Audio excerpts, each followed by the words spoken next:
à tous, nous nous retrouvons donc pour ce 20e Salon du Livre et j'ai l'honneur aujourd'hui de recevoir Claudine Jacques en direct de la Nouvelle-Calédonie. Yorana Claudine. Bonjour. Bonjour. Alors, tu es quand même quelqu'un, dans ce paysage littéraire, tu es quelqu'un en Nouvelle-Calédonie, ça fait 25 ans que tu es engagé dans cette littérature océanienne. Pour rappeler un petit peu ton parcours à ceux qui nous écoutent, qui nous regardent, tu es présidente de la bibliothèque de Boulou Paris où tu vis, en Nouvelle-Calédonie. Tu es membre fondatrice de l'Association des écrivains de Nouvelle-Calédonie, également du festival BD Folies, et tu es à l'initiative enfin de l'association Écrire en Océanie, qui a d'ailleurs révélé bon nombre de jeunes talents calédoniens dans l'écriture. Absolument. Voilà. Et en août dernier, tu as eu le Grand Prix Culture et Littérature et le prix Arambo 2020 pour ton nouveau recueil de nouvelles qui s'appelle Caledonia Blues. Donc déjà, bravo pour ces prix. Merci, c'est gentil. Donc Caledonia Blues, ce sont 17 nouvelles qui disent l'intime d'une grande majorité de femmes qui sont issues de différentes communautés de la Nouvelle-Calédonie. Donc, est-ce que c'est la première fois que tu es éditée en Polynésie française? Non, puisque je suis éditée au Vent des Îles, c'est mon quatrième titre. Il y a eu 3 recueils de nouvelles avec celui-ci, et puis un roman. D'accord. Et alors, quelle expérience c'est d'éditer en dehors de la Nouvelle-Calédonie? C'est quand même Tahiti, c'est quand même la Polynésie, et nous, les liens que nous avons avec la Polynésie sont très solides.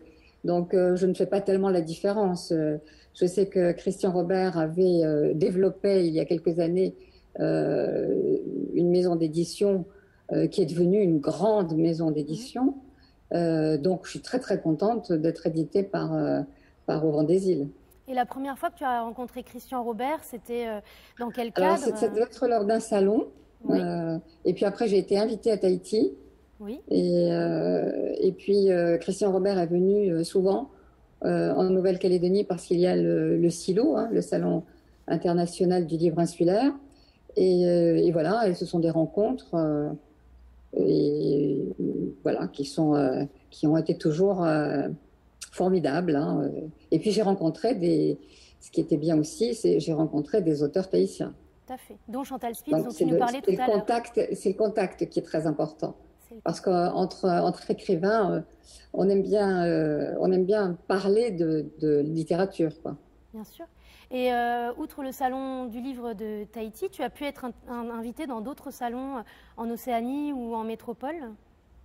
Alors, j'ai été invitée plusieurs fois. Je suis allée à Brisbane pour un très grand salon qui était extraordinaire. J'avais jamais vu ça, où vraiment ils ont une façon de recevoir. Et puis, parce que moi, je parle un petit peu anglais, mais pas tellement. Et j'avais des traducteurs tout le temps. J'avais des tas de personnes qui m'accompagnaient. Enfin, c'était un truc fabuleux. Et j'ai été invitée en France aussi dans des salons. Et parmi tous ces salons, est-ce que tu peux nous citer une rencontre particulière qui t'a marqué avec un auteur océanien ou non d'ailleurs? Alors moi, je crois que j'ai développé des amitiés et puis du respect et puis de l'admiration pour certains auteurs. J'aime beaucoup Chantal Spitz, qui est pour moi, un exemple parfois dans la détermination. J'ai rencontré, on a eu, parce qu'il y a eu des invités français qui sont arrivés, Château Renaud par exemple, qui est le prix Goncourt de la Nouvelle, avec qui j'ai des liens. Patrice Guirao aussi, et puis d'autres, là je pourrais pas les dire tous. Ingrid Astier aussi, que j'ai rencontré. Et qui a écrit sur Tahiti d'ailleurs. Et puis il y a tous nos auteurs calédoniens avec lesquels on est toujours on est ensemble, quoi. Bien sûr, bien sûr. Alors finalement, Caledonia Blues, donc ce recueil de 200 pages qui retracé par 17 nouvelles, dont la couverture est réalisée d'ailleurs par Titouan Lamazou, qui nous a fait l'honneur de passer à Tahiti. Ouais, très belle couverture. C'est un petit peu, moi je l'ai ressenti je l'ai vécu comme un peu l'exutoire d'une douleur insidieuse et d'une minuscule béatitude. Est-ce que tu pourrais un petit peu raconter quel est le fil? C'est très joli. C'est très joliment dit. Ah bah c'est de toi, hein, c'est des citations, hein, douleur insidieuse, minuscule, béatitude. C'est un livre que j'ai pris beaucoup de plaisir à lire. J'ai noté moi-même dans mon carnet beaucoup de phrases qui m'ont vraiment, vraiment marquée. Est-ce que tu pourrais peut-être, pour ceux qui nous écoutent, revenir sur le fil rouge de ces 17 nouvelles? Qu'est-ce qui, toi, je crois que c'est le fait divers, tu en parlais un petit peu au moment de la remise des prix en août dernier en Nouvelle-Calédonie? Absolument. Moi, j'avais choisi, et je continue d'ailleurs, parce que en ce moment, la Calédonie vit des choses, des moments très difficiles. Donc, j'ai choisi le fait divers, j'ai choisi de partir de là pour raconter la Nouvelle-Calédonie d'aujourd'hui et comment toutes les souffrances, tous les problèmes que nous rencontrons. Alors, je dirais que il y a de quoi faire, hein, parce que on vit une période de bouleversement terrible, et donc il n'y a pas un jour sans qu'il y ait quelque chose de compliqué à vivre, ou pour les femmes qui sont quand même martyrisées dans certains cas, ou pour la jeunesse qui est quand même, on a une très très belle jeunesse, hein, en Nouvelle-Calédonie, mais on a aussi une jeunesse délinquante. Et puis, on est en porte-à-faux parce qu'il y a une indépendance qui approche, et alors des référendums, mais qu'allons-nous vivre, comment vivre cette indépendance, comment vivre les uns avec les autres, c'est la grande question. Et tant que nous souffrirons les uns et les autres de ne pas être ensemble, de ne pas nous considérer comme étant tous du même pays, nous allons avoir des difficultés énormes à surpasser, quoi, le moment actuel. Alors, je voudrais, à page 104, tu dis « Il faut parler, dénoncer, garder la tête haute malgré l'épouvante. Je suis avec toi. » Ou plutôt, c'est un de tes personnages qui dit ça. Finalement, tu donnes la parole à ceux qui, les laissés pour compte, un peu ceux qui ne peuvent pas forcément s'exprimer. Mais jusqu'à quel point tu ne parles pas aussi un peu à travers eux? Alors bon, on ne sait jamais la part qui est que l'écrivain met dans son livre, puisque quand il y a un fait divers, c'est une petite histoire, le fait divers, mais il faut y mettre de la chair, il faut mettre du sang, il faut y mettre de l'émotion, et puis du style. Bon, ça c'est le travail de l'écrivain. Mais oui, je suppose qu'il y a des moments où je ne suis pas totalement objective, mais c'est quand même quelque chose que j'essaye d'éviter au maximum. J'essaye de raconter les choses pour qu'elles soient le plus authentiques. C'est donc ce que l'on vit. Alors, je ne sais pas à quel moment il y a plus de moi dans les nouvelles. Ce que je peux dire, c'est que les enfants, les adolescents, les jeunes qui ont lu ça maintenant en collège, en lycée, se sont identifiés, se sont posés des questions en disant « mais oui, effectivement, c'est ce qu'on vit ». Donc, je pense que j'ai réussi à décrire une situation qui est une situation que chacun d'entre nous vit. Il n'y a pas tellement de moi là-dedans, à part évidemment le fait de l'écriture, de la littérature. En tout cas, tu prends tes personnages avec toi, tu les entraînes et tu les soutiens.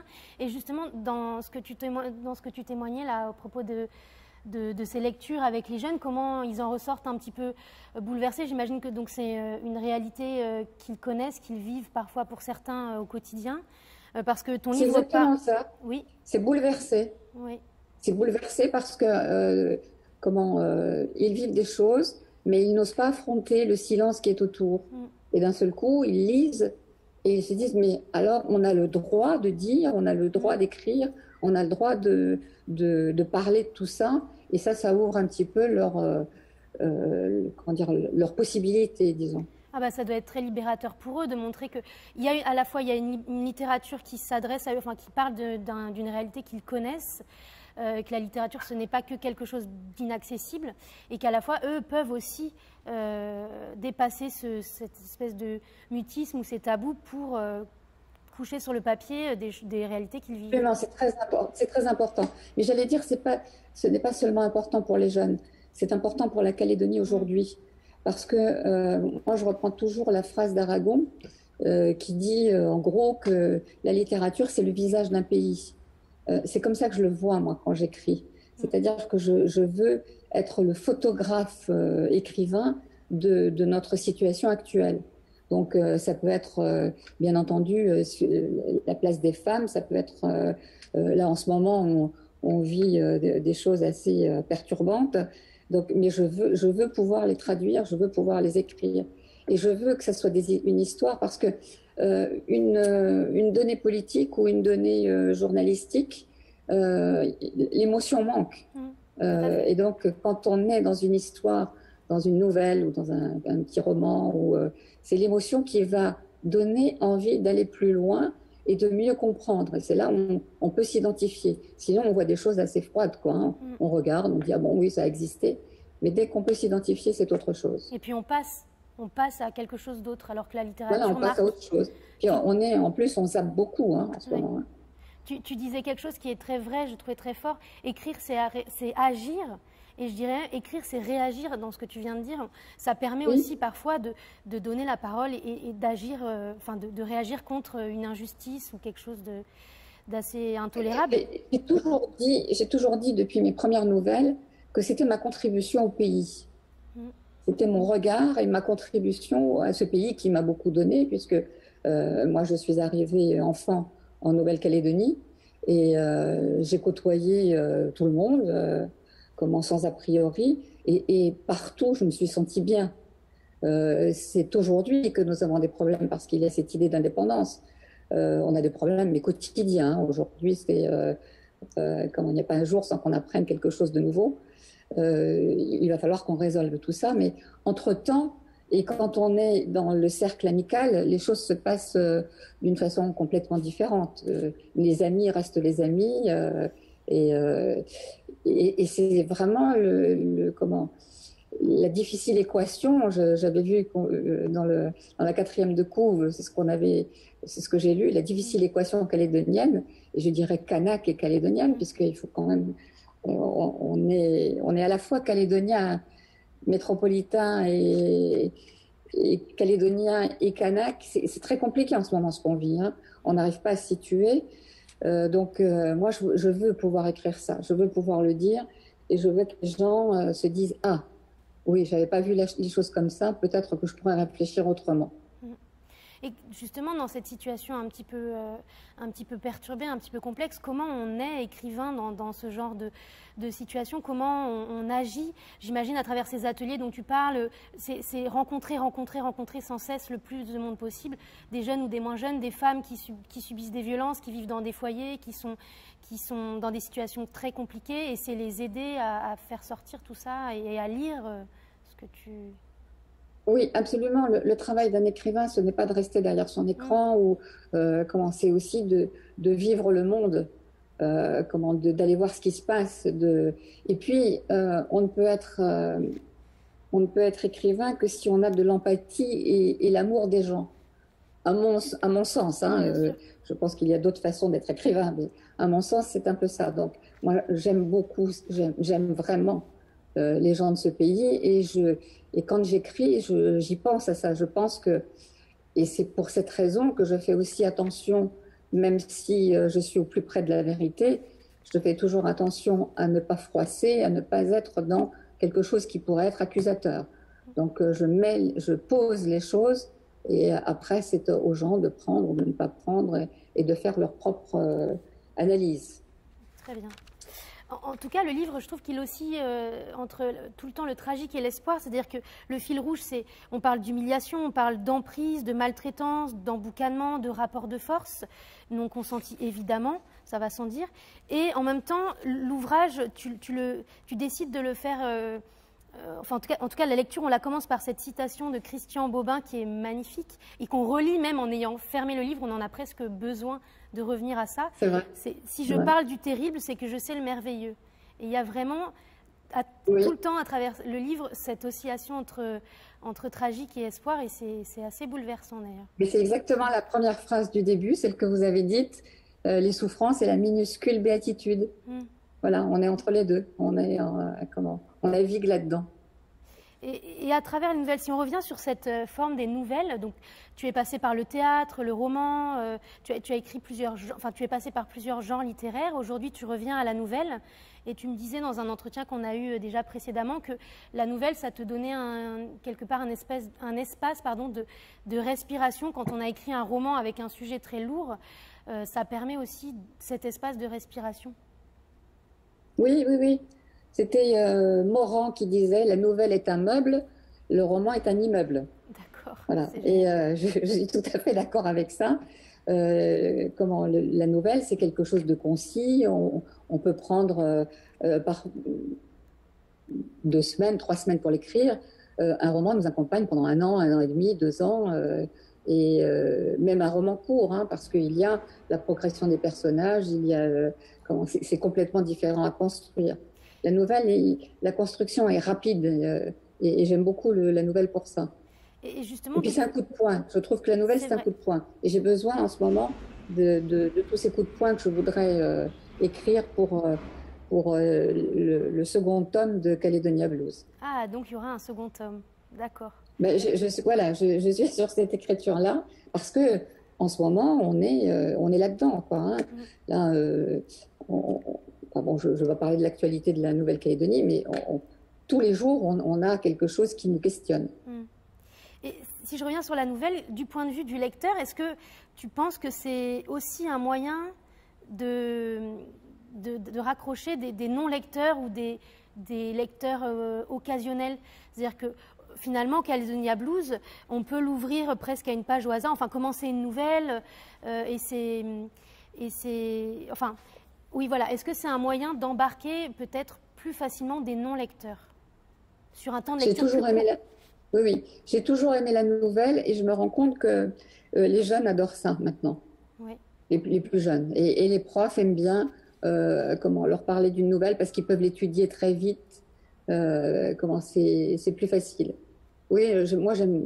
C'est un genre que j'aime beaucoup. Et qu'est-ce que c'était la question? Non, est-ce que c'est un moyen plus ou moins efficace d'embarquer? Donc tu as répondu à la moyen, question. Oui, tout à fait. Oui. Tout à fait. D'ailleurs, ce livre a eu un grand succès. Donc il est déjà en réédition, hein, parce qu'il parle de notre pays, il parle de la Calédonie, il parle de nos problèmes. Et ça, je crois que confinement oblige, les gens se penchent un petit peu plus sur ce qui se passe chez nous. Et comment on choisit un titre d'ouvrage comme celui-ci? Parce que un roman, je veux dire, il y a un fil rouge, il y a une unité, enfin il y a une unité. Pour faire simple, il y a une unité, alors que les nouvelles, c'est foisonnant, c'est plusieurs personnages, c'est plusieurs réalités. Et là, il y en a 17 en l'occurrence. Comment tu as travaillé comment tu en es arrivé à Caledonia Blues? C'était pas ça du tout. C'était le peuple des femmes au départ. Le peuple des femmes, parce que je voulais parler de la souffrance, des guerrières, Et puis finalement, je me suis rendu compte que j'écrivais d'autres choses aussi. Et quand j'ai transmis mes nouvelles au Vent des Îles, il y en avait plus que ça, hein, il y en avait une vingtaine. On en a parlé avec Christian Robert qui m'a dit est-ce que c'est un bon titre? Donc je lui ai proposé autre chose. Et il m'a dit oui, c'est pas. Et puis je voulais absolument qu'il y ait Calédonia, quelque chose dans le titre. Et puis je me suis dit bon, qu'est-ce que c'est? Caledonia Blues, bon, ça sonnait bien. Et je me suis dit, oui, mais il me faut du blues. Et c'est pour ça que j'ai déjà donné le titre et j'ai dit à Christian Robert, il faut me donner 3 semaines pour écrire la première nouvelle qui va être la nouvelle du blues. Parce que je trouvais qu'il n'y avait pas assez de... Voilà. Et donc, c'est le souvenir c'est une nouvelle qui s'appelle Ferme les yeux et qui est en tout début d'ouvrage. Voilà. C'est très difficile d'écrire un titre. Oui. Très difficile. Mais c'est passionnant en même temps parce qu'il faut rassembler en quelques mots l'essence du livre. Dans d'autres interviews, je lisais que tu avais toujours écrit, que tu avais même lu très jeune, parfois même très vite des ouvrages qui n'étaient pas de ton âge et que pour savoir si l'écriture elle était faite pour toi, l'écriture était faite pour toi, tu avais participé à des concours littéraires. Est-ce que peut-être pour nos jeunes auditeurs ou nos moins jeunes, raconter un peu ce que c'est que l'expérience de ces concours littéraires, comment on y vient, comment ça fonctionne, qu'est-ce que ça peut-être plus, ce que ça t'a apporté? Oui, alors on ne sait jamais si on est bon ou moins bon.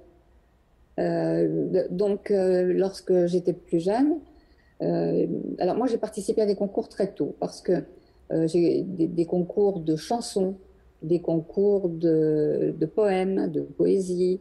J'avais besoin qu'on me dise c'est bien, j'avais besoin qu'on me le dise. Et puis au fur et à mesure, parce que j'ai toujours écrit, au fur et à mesure, quand j'ai écrit mes premières nouvelles, j'ai dit il faut absolument que je sache si, alors en France, hein, parce que je voulais avoir le pays des lettres, je voulais savoir si vraiment me confronter à comment, des écrivains ou à des écrivains métropolitains. Et donc j'ai participé à des concours. Et chaque fois que j'ai reçu un prix, j'ai été ravie, quoi. Et je disais que un prix qui m'avait beaucoup amusé, c'était le prix de... Ah, comment il s'appelait ce prix? Le prix de la ville de Palaiseau. Oui. Parce que j'ai gagné une encyclopédie universalis de 21 volumes qui m'est arrivée par bateau. Par bateau. Un truc énorme, énorme, énorme. Ça me fait toujours rire. Bon, et ça doit faire rire les jeunes qui maintenant ont Internet et peuvent tout consulter sur Internet, quoi.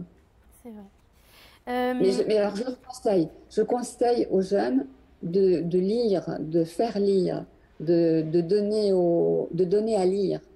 Bon, peut-être même de trouver des parrains, des marraines.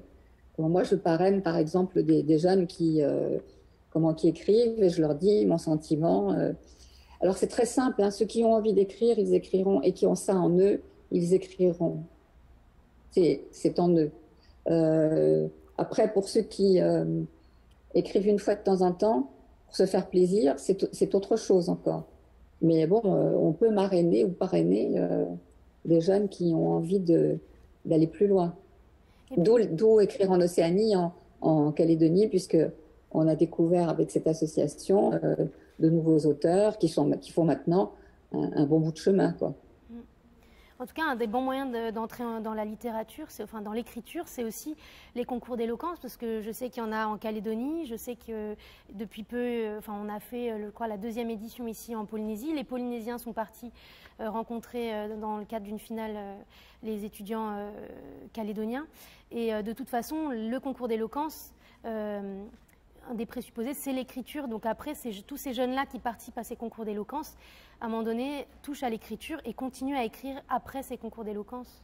Peut-être davantage pour l'éloquence, peut-être pour ceux qui préféreraient peut-être être journalistes ou être dans des métiers de communication, de médias. Je prends mon cas, concours d'éloquence, même en écrivant un très bon texte, je ne suis pas sûre d'être parmi les meilleurs, d'être même retenue. Oui, mais tu auras écrit, ce sera déjà une première étape. Voilà. Alors Claudine, j'aimerais, si tu veux bien, qu'on lise un passage que tu as choisi, qui est page 21. Donc je te laisse la parole. Merci. Marvin fulminait. À force de fermer les yeux, disait-il. Tout le monde était à cran à cause des événements et du couvre-feu. La radio fonctionnait à plein temps. La brousse trinquait. Les maisons étaient incendiées sur les propriétés. Le bétail découpé en morceaux. Le village de Thiou coupé du monde. Son village. Un jeune broussard de 17 ans était assassiné à Boulot-Paris. État de guerre et manifestations pour ou contre la présence française. On venait d'annoncer la mort de Machoro, l'indépendantiste. Evans l'avait giflé ce jour-là parce que l'omelette n'était pas assez cuite. Elle n'avait pas vu venir le coup et s'était cognée dans le buffet. Marvin s'était levé. Il avait saisi le couteau qui avait servi à découper les lardons et qui traînait sur l'évier. Il avait frappé son père plusieurs fois, puis il avait égorgé. Le sang avait giclé partout dans la cuisine. Elle n'avait pas bougé. Tout ce qu'ils avaient vécu devait conduire à ce moment-là. Evan s'était tombé par terre, juste à ses pieds. Il avait gigoté un court moment. Après, il s'était regardé. Le vide dans les yeux de Marvin, l'abîme. « Mam, tu devras appeler la police », avait-il dit très calmement. Elle entendit la porte claquer. Elle entra dans le salon. Idriss n'y était plus. Il avait pris le reste des chouquettes, les billets et les pièces dans son porte-monnaie et la BD qu'il était en train de lire. Elle pourrait encore le rattraper pour tout récupérer. Elle savait qu'elle ne bougerait pas. Elle n'avait jamais bougé. Un parricide, les journaux en avaient parlé. Puis il y eut le jugement. Effectivement, on parlait de nouvelles coups de poing. Là, on est en plein. Je comprends pourquoi tu as choisi ces passages-là, mais est-ce que tu peux vraiment nous expliquer pourquoi cette page 21? Alors, ce passage, parce que déjà, c'est Boulou Paris. Boulou Paris, c'est l'endroit où j'habite. J'habite à Bourraquet, un petit peu plus loin. Boulou Paris. Et puis, ces événements, je les ai vécus il y a quelques années. Donc, j'étais là quand tout ça s'est passé. J'ai vu j'ai vécu les événements calédoniens. Et puis, en même temps, ce passage, parce que ça parle de la violence de cet homme qui continue à frapper sa femme.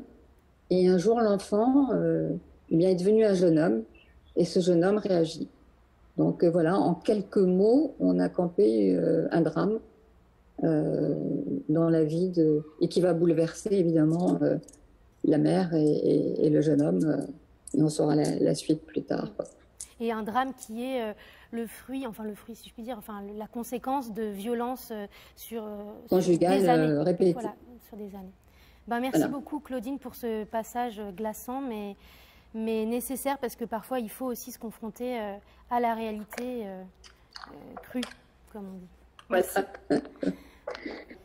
En tout cas, un grand merci de nous avoir accordé de ton temps depuis la Nouvelle-Calédonie avec le décalage horaire. Mais c'est moi qui vous remercie. Et vraiment... qui remercie comment s'appelle Lire en Polynésie? Oui. C'est une association? En fait, c'est l'association des éditeurs de Tahiti et des îles qui organise le Salon du Livre Lire en Polynésie. Merci beaucoup pour cette interview. Et donc, on invite tout le monde, jeunes et moins jeunes, à lire Caledonia Blues, qui, tu le dis très bien, page 130, est un éblouissement qui absorbe jusqu'au creux de l'estomac. Donc vraiment, j'avais envie de finir là-dessus, parce que tu parlais de coups de poing tout à l'heure, on est vraiment au creux de l'estomac, on le vit vraiment au plus profond.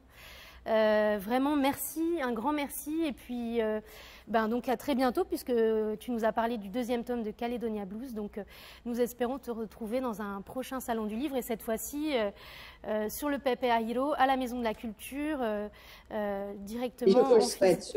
Je vous le souhaite. Merci beaucoup, Claudine. Merci beaucoup. À très bientôt. À très bientôt. Au revoir. Merci à tout le monde. On se retrouve pour une autre rencontre avec d'autres auteurs très bientôt.